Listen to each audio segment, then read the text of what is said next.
I'm Roy Lee Lindsay with the North Carolina Pork Council, and I want everyone to remember bacon makes everything better.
Back again for another edition of the David Glenn Show. I'm Mike Waddell. He's David Glenn, the host of the show.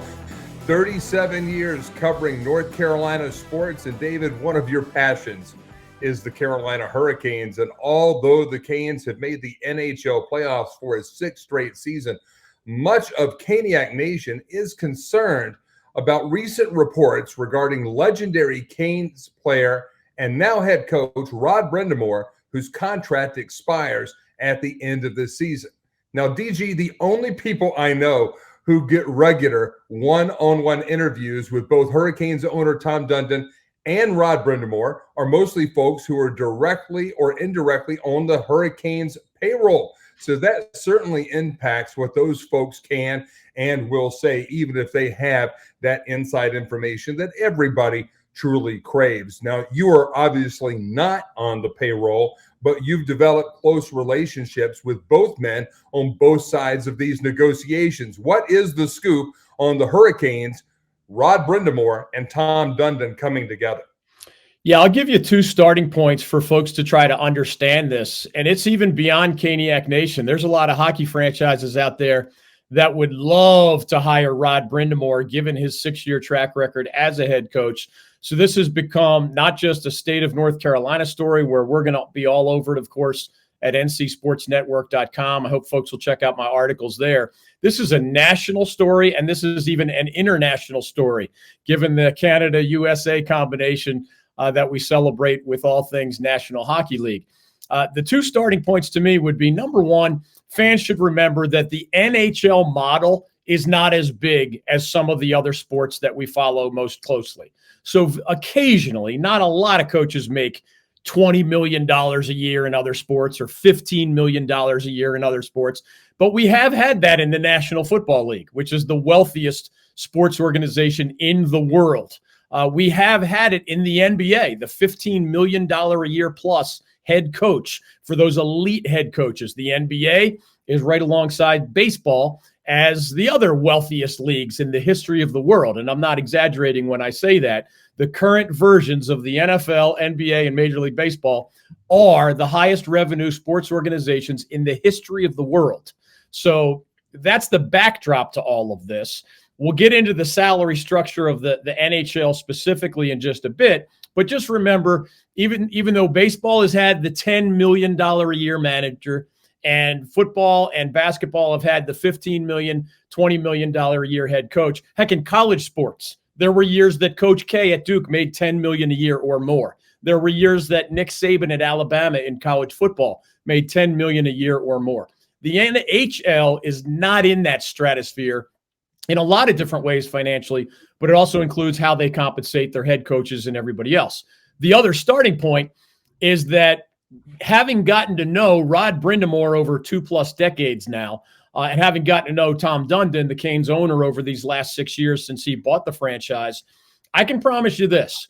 Rod Brind'Amour has told me and others that one of the smartest people, if not the smartest person he has ever met, is Tom Dundon, the owner of the team he coaches. And Tom Dundon, who remember is a self-made billionaire, has said on the record many, many times that he as a personality is a hard to impress guy. He's impressed by a lot of people, but he reserves his biggest compliments for a very small number of people. Tom Dundon has described Rod Brind'Amour as one of the most impressive leaders and coaches and people that he has ever met. So it's funny, these guys actually disagree on a lot of things, and they sometimes even joke about disagreeing more often than they agree on something to do with the Carolina Hurricanes. But the backdrop in terms of the man-to-man relationship is one of off-the-charts mutual respect and admiration.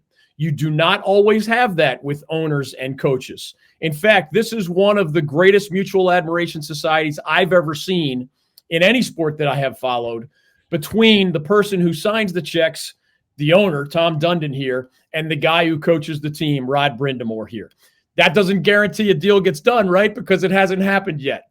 But that's the backdrop. It's not your typical arm's length owner-coach negotiation. These guys know each other well, like each other, compliment each other, respect each other, and admire each other. It's just a matter of when and how they get to a mutually agreeable bottom line. So when do you expect that to get underway? I mean, the Canes could be coming up on the end of this 2024 playoff run. Do you anticipate a deal being done soon? Yes, but what scares a lot of Canes fans and surprises a lot of others around the NHL, you and I are having this conversation in the middle of the month of May as the Stanley Cup playoffs continue. About 2 weeks ago almost, Canes general manager Don Waddell said he thinks a deal is imminent, almost here, ready to be agreed to at any time. Rod Brind'Amour, the head coach himself, said he thought it was going to be done quickly. Well, when folks say quickly or imminent, and then 10 or 12 or 14 or more days go by and nothing has been announced, that makes people nervous. And every once in a while, there's a national report that an offer from Tom Dundon has been pulled from the table because of a lack of an agreement. That sounds like a setback, even though Don Waddell, the general manager, is saying positive, optimistic things. Rod Brind'Amour is saying positive, optimistic things. We've been hearing for years, literally, that it'll get done. These guys just like and respect each other so much that it's going to happen. But in my conversations with Rod Brind'Amour, remember, he has said both, yeah, we'll figure out a way to get this done. But he has also said, hey, Tom Dundon's a guy who will save $1 anywhere he can save $1. And he said on the record to me last summer, prior to the current season, that it's not going to be easy. And I think Rod Brind'Amour's foresight from last summer, it's not going to be easy. A lot of people made fun of those headlines when we broke that story at the North Carolina Sports Network, that somehow it was clickbait or it was misleading. No, it was actual words out of the mouth of Rod Brind'Amour. In the same article, actual words in my one-on-one interview with Tom Dundon. There's nothing extra. There's nothing fantastical about me quoting the two most important men in this negotiation. Those were their words, and Rod Brind'Amour's words beyond "we'll get something done eventually" were also he's going to make this difficult. And to this point, we haven't had the happy announcement yet. And that means it's been a lot more difficult than most people would have guessed, given that mutual admiration society between the two men on opposite sides of the negotiation.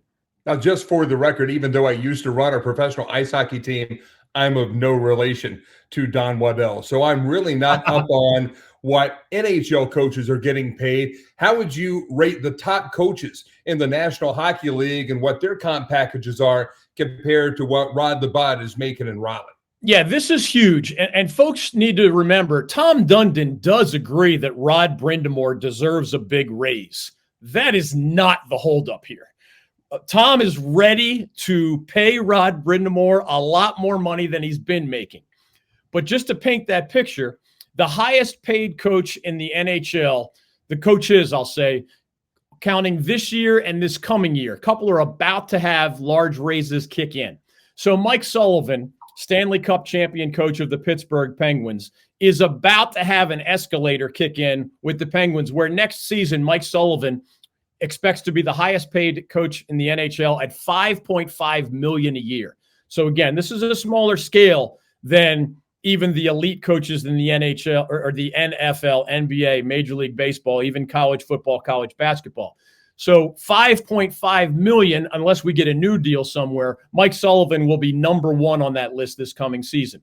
John Cooper, another Stanley Cup winning coach, Tampa Bay Lightning, will make more than $5 million this coming season.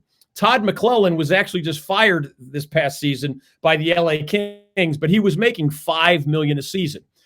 Jared Bednar is another Stanley Cup champion winning coach.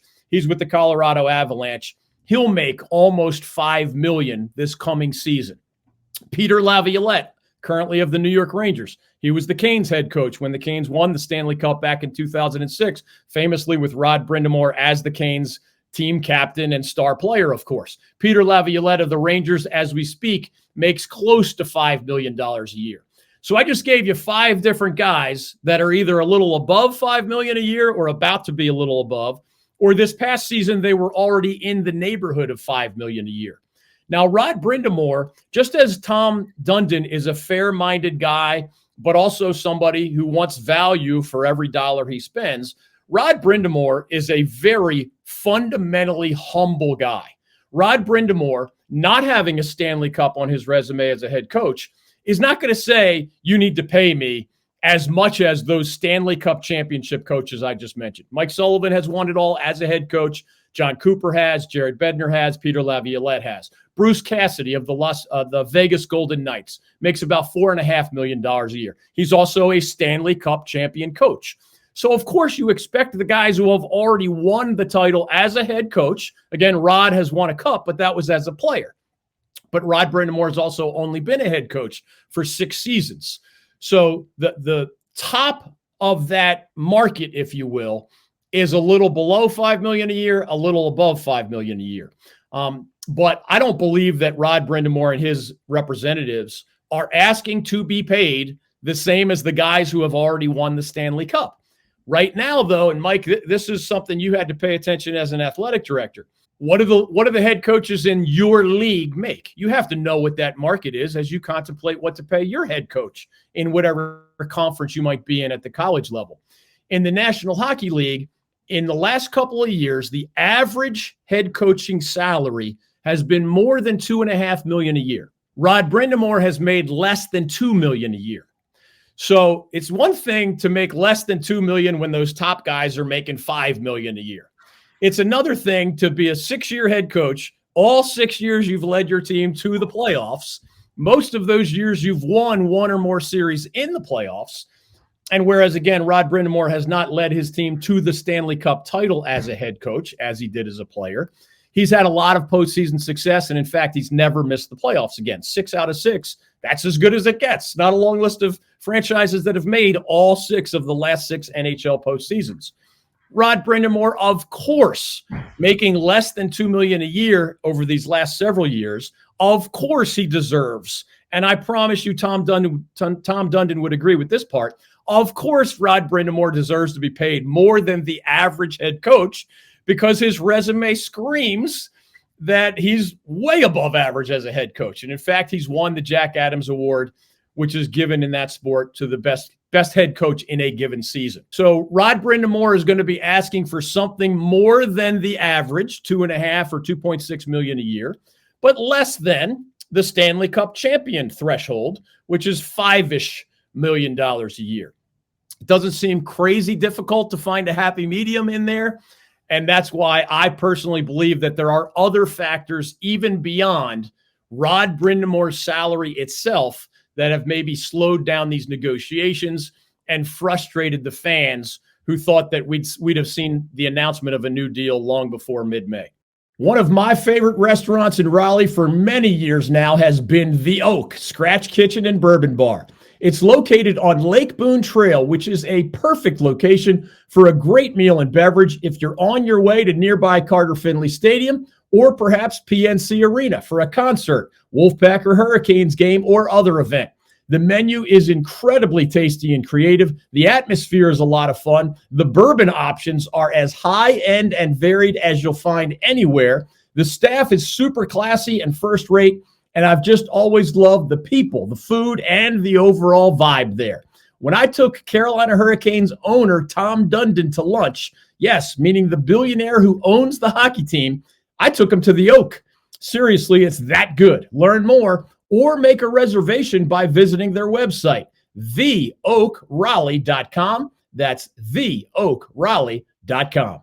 He's David Glenn. I'm Mike Waddell. This is the David Glenn Show, and we're talking Hurricanes hockey here on the North Carolina Sports Network, powered as always by our friends at the North Carolina Port Council. And David, how would you describe Tom Dundon's overall approach to spending money? We talked about this a little bit earlier, maybe a different context, but how do you think that Dundon's approach fiscally is impacting these ongoing negotiations with head coach Rod Brind'Amour? Yeah, that's a great question, Mike. And I think you put your finger on this ongoing drama with the nature of that question, because here's the bottom line. I think it's crystal clear to most Caniacs. Some more follow the hockey than this behind the scenes stuff, but I'm not sure most around the NHL know this about Tom Dundon. Tom became a self-made billionaire in the subprime lending industry. This is a guy who can crunch numbers. This is a guy who seeks value, and where he sees value is willing to pay for it. But sometimes Tom's view of the universe can bring into question, where does he see more value and where does he see less value? Here's the bottom line as I've seen him over these last 6 years as the Canes owner.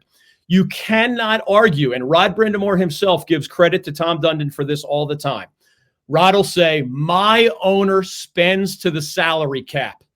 If I tell Tom Dundon that we need more new hockey sticks and it's going to help us win more games, he will pay for the new sticks. He'll pay for the tape. He'll pay for the better dressing room.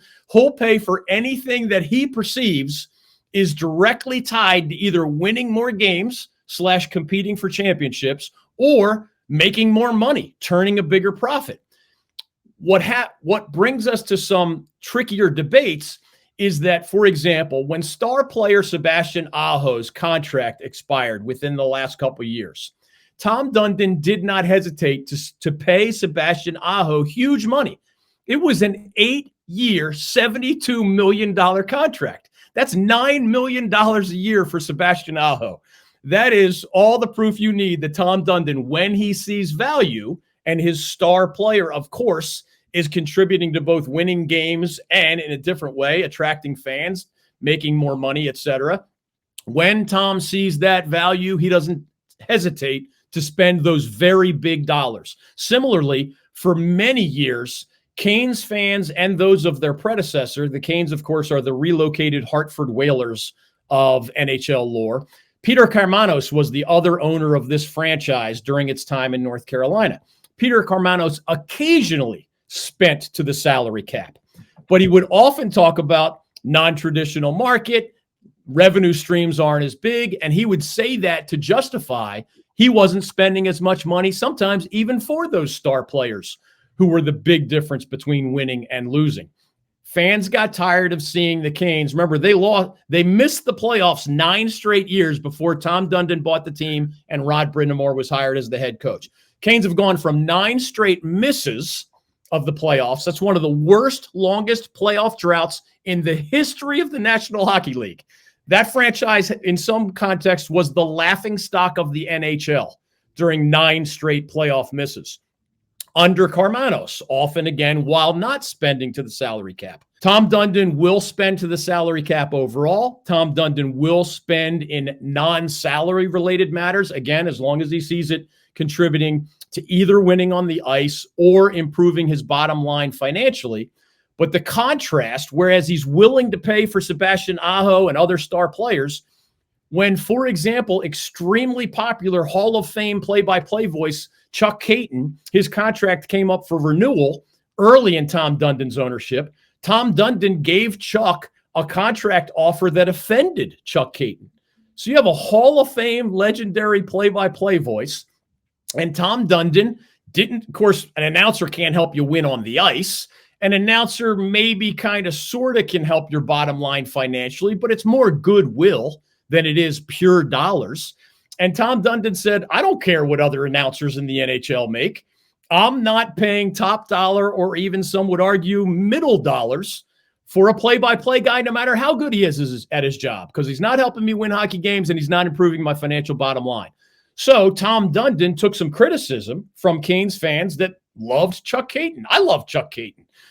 Fast forward, John Forsland was the other play-by-play guy. In my opinion, one of the best play-by-play guys in the National Hockey League. Guess what? When John Forsland's contract came up for renewal, and we had him on the David Glenn Show, literally in the last 30 days of his contract, and John made crystal clear, I love being here. I want to stay here. I just want to be treated fairly. It's in Tom's hands. I think it's going to happen, but he has the ultimate pen in his hand, whether he's going to sign that check or not. Sure enough, just as Chuck Caton left in disappointment, John Forsland left in disappointment, another beloved play-by-play announcer. That is Tom Dundon's vision. When he sees that you can help him win more games or improve his financial bottom line, he will pay. When he sees you as having some other harder to define value, I mean, everybody loves Chuck Caton and John Forsland, and there is a market for what play-by-play people get paid in the NHL. Tom Dundon didn't see that direct route to more wins or more money or more profits, however you want to put it. So sure enough, Chuck Caton and John Forsland's relationship with the organization that they love and the city that they love ended over dollars or essentially negotiating terms, if you want to use a broader terminology. That gets us back to the bottom line. Tom Dundon absolutely positively sees the value in Rod Brind'Amour, and that's why I believe that he is ready to possibly even double Rod Brind'Amour's salary from it's roughly $1.8 million a year, which again is well below the NHL average for head coaches. I don't think Tom's hesitation or the dissection of the details of these negotiations, I think it has less to do with Tom Dundon's willingness to pay Rod Brind'Amour. I think it has more to do with other terms in a broader, more complicated negotiation. But it all goes back to Tom's view of the world. Where he sees winning value or monetary value, he'll pay market rate or even better. When he's not sure he can connect those dots, he's not willing to put that same money out there, even if other NHL franchises are. That is at the core of how Tom runs this universe. And that is what's either going to get this past the finish line in the negotiation with Rod more broadly, or what's going to, prove to be the unbelievable in some people's eyes. A lot of folks don't want to contemplate Rod Brind'Amour being the head coach somewhere else. Again, I don't think that's going to happen. But that Tom Dundon view of the universe is central to why a deal hasn't gotten done yet. My limited experience with Tom Dundon in the 6 weeks that he owned the Alliance of American Football is that he's a no BS guy. He keeps the main thing, which is basically what you are outlining right there. So I ask you, if the Cane season comes to a quick end this coming week, does he put Rod Brind'Amour at the top of the list of things to do? Or is he more of a Billy Bean in Moneyball, where he had Art Howe and the Oakland A's and he said, hey, I got to get a team on the field before I worry about the manager? How soon do you think this could get done for Rod Brind'Amour in a new contract with the Carolina Hurricanes? There's no doubt that Rod Brind'Amour's contract will be number one on Tom Dundon's to-do list. No doubt in my mind, in part because Tom Dundon himself, and this is not a sentence that you hear from many owners in any sport in my almost 4 decades of covering sports, college and pro. Tom Dundon has said repeatedly, Rod Brind'Amour is the starting point of this franchise's success. Rod Brind'Amour is the number one reason, in Tom's opinion and mine, but his matters a lot more than mine does. Rod Brind'Amour is the number one reason the Canes have gone from that laughingstock, missed the playoffs 9 straight years, to that incredibly consistent, successful franchise making the playoffs these last 6 years in a row. Because Tom Dundon views Rod Brind'Amour in such incredibly high regard, I can't tell you when a deal will get done. I just don't know, because they have to revisit some of these sticking points. And without getting too far into the details, Mike, sometimes you've had a conversation with a head coach in your capacity as a college athletic director, and maybe you and the head coach agree on that coach's salary fairly quickly. Maybe that part of the negotiation happens. But then the coach says to you, Mr. Waddell, let's shake hands on my new salary, but the only way that I can agree to this new contract is if you take care of some of these secondary things as well. And in Rod Brind'Amour's case, he wants the salaries of his assistant coaches to be elevated to a level that is more consistent with what you see elsewhere in the NHL. And that gets us back to the magic question. What if Tom Dundon sees the value of Rod Brind'Amour, which again, I promise you he does, and Tom is ready to pay Rod, not quite that Stanley Cup champion level, $5 million a year, but well over the 2 and 2.6 million NHL average. Whatever they find, there's no doubt in my mind Rod and Tom will find that number. I don't think that's what the holdup is. But what if Rod sees assistant coaches and maybe even other support staff as central to his culture of success? And what if Tom Dundon sees those assistant coaches as more important for winning than a play-by-play broadcaster, to use our example earlier, but not as close or central to winning as, Sebastian Aho, star player, or Rod Brind'Amour, head coach? Well, then you have the value-driven Tom Dundon debating a guy in Rod Brind'Amour who works with these assistant coaches all the time, has incredible loyalty to them, and Rod is such a humble, unselfish guy. It wouldn't surprise me at all if Rod said, hey, pay me a hair less, but give part of that savings. Maybe he agrees to a number. Hey, drop my number just a little bit, but take care of these guys. That would be a fascinating debate. And the general manager, Don Waddell, an incredibly respected guy by both Rod Brind'Amour and Tom Dundon. Don is the middleman here, right? Tom is telling Don how far he'll go financially. Rod is telling Don what he's asking for financially, but also those secondary things that he's asking for. Assistant coaches' salaries might be on that list. There could be other things that we're not even aware of. What if Tom Dundon doesn't see the same value? What if he says, I don't think my assistant coaches are difference makers the way Sebastian Aho is on the ice, the way Rod Brind'Amour is behind the bench? I could hear Tom saying, I respect those assistant coaches. I think they're good at their jobs. I think they work hard. I know how much you like and appreciate and admire and respect them. And I know you want them on your staff at a higher value, at a higher compensation point. If Tom doesn't see the value in those people beyond Rod Brind'Amour, but Rod does see that value, well, that's where we get back to Rod told us in one of his visits recently on the David Glenn Show that he and Tom disagree on things more often than they agree. And that's okay. Obviously, they still have a positive, healthy relationship overall, but they clearly see the universe in different ways. I mean, if you disagree more often than you agree, man, it's actually amazing they have such a mutual admiration society because they see the world so differently and sometimes very specific things so differently. Do I think this deal is going to get done? Yes, but I think the growing pains are far more on those associated negotiations involving assistant coaches and perhaps other things.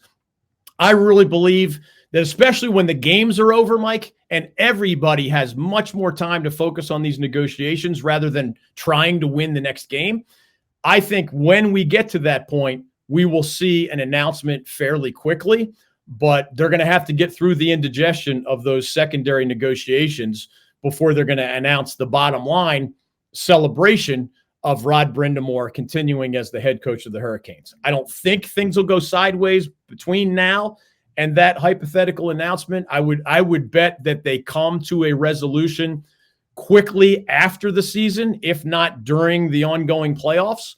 But stranger things have happened, and there's a chance that those secondary debates between Tom and Rod prevent them from coming to an agreement anytime soon.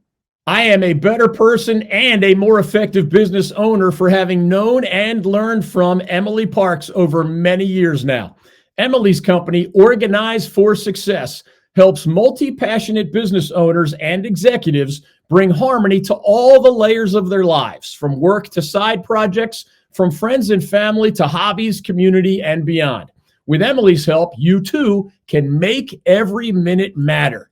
She helps you determine what earns your time and how to efficiently accomplish what matters. One of the many things I love about Emily is that she does not impose her will on her clients. She listens to them. That way she can better help them cultivate the lives they want to live. You can set up a complimentary call with Emily today by visiting organizeforsuccess.com. Who is Rod Brind'Amour's representation? Because that person has the unenviable task of likely not negotiating a whole lot with Don Waddell. He's got to go toe-to-toe with a billionaire like Tom Dundon. And I'm wearing my Tom Dundon costume today. I'm wearing the hat. I'm wearing the pullover because he defies everything that you assume about him. And he is incredibly laser focused. And I would think that whoever Rod the Bod's agent is certainly going to earn their percentage points right now, because there is no guy, I will tell you, in my 38 years that I would fear in a negotiation anymore, not because of any nefarious reasons, but just because he's so damn smart than Tom Dundon. Yeah, I mean, the way you just described Tom Dundon is the way Rod Brind'Amour describes Tom Dundon. He's literally quoted on my show saying Tom is the smartest person I have ever met, period. When it comes to an agent is going to do what Rod Brind'Amour tells him or her to do, period. The funny twist on that is that Rod has shared on our show and maybe in other contexts. Heck, one time we must have had him for 30 or 40 minutes as we went into the life and times of Rod Brind'Amour, maybe more than any interview he's ever done. As we launched the North Carolina Sports Network last summer, he mentioned his wife, Amy. His wife, Amy, often says to him, you ought to be paid like that guy. And Rod laughed when he said that, but far more influential than an agent. I can promise you, an agent takes a directive from Rod Brind'Amour, gives him advice, but Rod's in charge. And Rod might ask him to be a hard negotiator on his behalf, but Rod is still going to say, if you get to this number, I'm in. Rod has heard, not just from his wife, Amy, but other people who care about him, it's ridiculous that you get paid below the average of an NHL head coach, even though you're in a non-traditional market, even though, Raleigh doesn't have as many revenue streams as long-standing hockey cities like a New York or a Montreal or a Toronto, et cetera.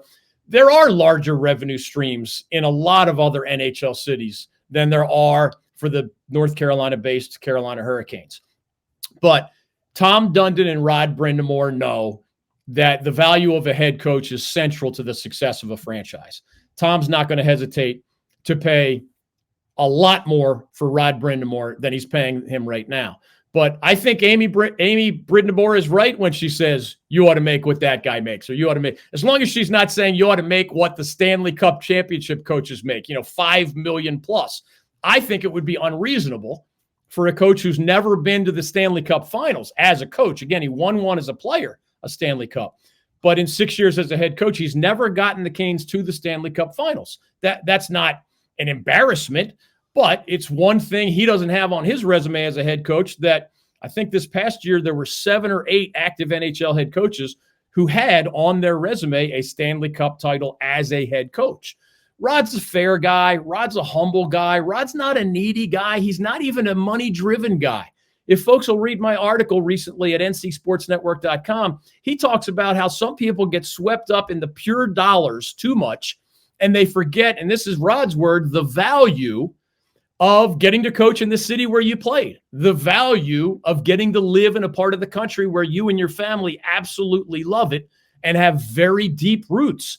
Amy, Rod's wife, is the daughter of former UNC Asheville head coach in college basketball, former NC State Wolfpack assistant coach, Eddie Biedenbach.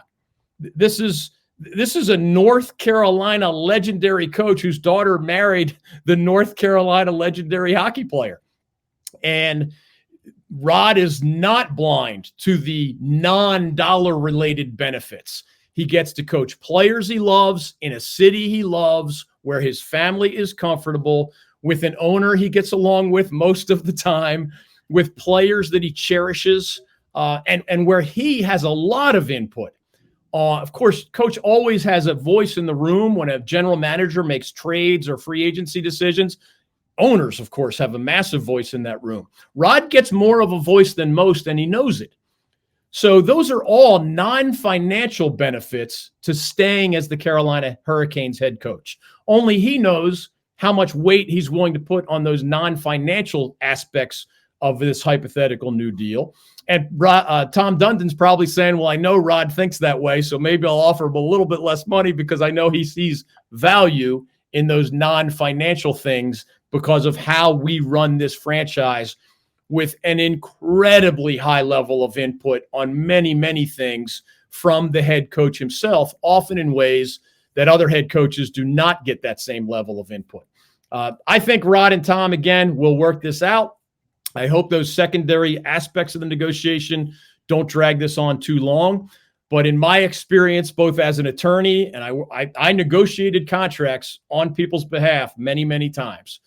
99 times out of 100, when the ultimate decision makers on both sides of the equation want the same thing, the deal does get done.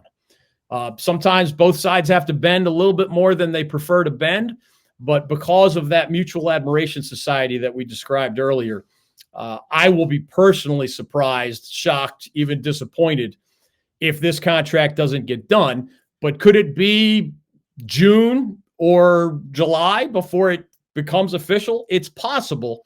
Again, I think the timetable will speed up as soon as the Carolina Hurricanes are done playing hockey this season.